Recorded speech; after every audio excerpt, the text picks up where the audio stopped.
Hi welcome to Bhaskar's area.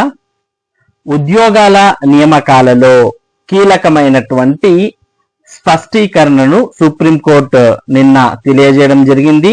ఉద్యోగ నియామకాలలో reservation కేటగిరీలకు చెందినటువంటి అభ్యర్థులు కట్ ఆఫ్ కన్నా ఎక్కువ మార్కులు సాధిస్తే వారిని ఓపెన్ లో పరిగణించాలి అంటూ సుప్రీంకోర్టు పేర్కొనడం జరిగింది.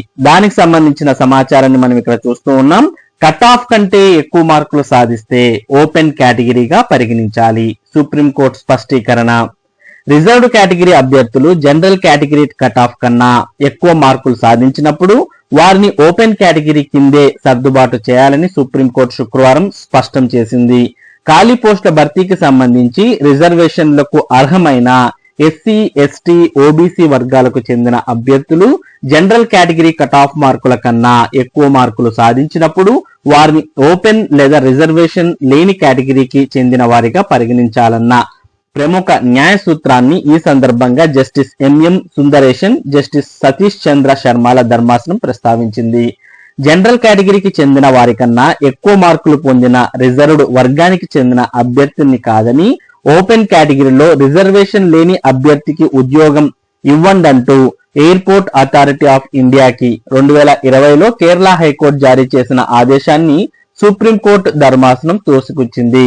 రిజర్వేషన్ లేని ఓపెన్ కేటగిరీ అన్నది రిజర్వేషన్ వర్తించని వర్గాల కోసం ఏర్పాటు చేసిన కోటా కాదు.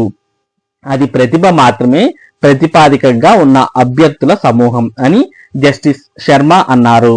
ప్రతిభ ఆధారంగా అభ్యర్థులను రిజర్వ్ కేటగిరీ నుంచి అన్ రిజర్వ్ కేటగిరీకి బదిలీ చేయడం రాజ్యాంగంలోని 14వ అధికరణ అనగా ఆర్టికల్ చట్టం ముందు అందరూ సమానమే. అలాగే 16వ అధికరణ 16th ఆర్టికల్ ప్రభుత్వ ఉద్యోగ అవకాశాల్లో అందరికీ సమానత్వం కింద అనివార్యమని న్యాయమూర్తులు అభిప్రాయపడ్డారు.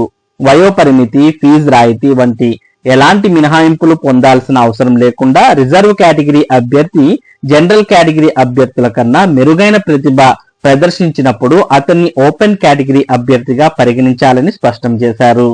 కాబట్టి మరి ఉద్యోగ నియామకాల్లో రిజర్వేషన్ అభ్యర్థులు జనరల్ లేదా కట్ ఆఫ్ కంటే ఎక్కువ మార్కులు సాధించినప్పుడు వారిని ఓపెన్ కేటగిరీగా పరిగణించాలి అంటూ సుప్రీంకోర్టు ఇక్కడ స్పష్టీకరణ చేయడాన్ని మనం చూడవచ్చు. మరి ఇది సుప్రీంకోర్టు తీర్పుకు సంబంధించినటువంటి సమాచారం. ఇటువంటి విద్య మరియు ఉద్యోగ సంబంధిత సమాచారాన్ని భాస్కర్స్ ఏరియా మీకు అందిస్తూ ఉంటుంది.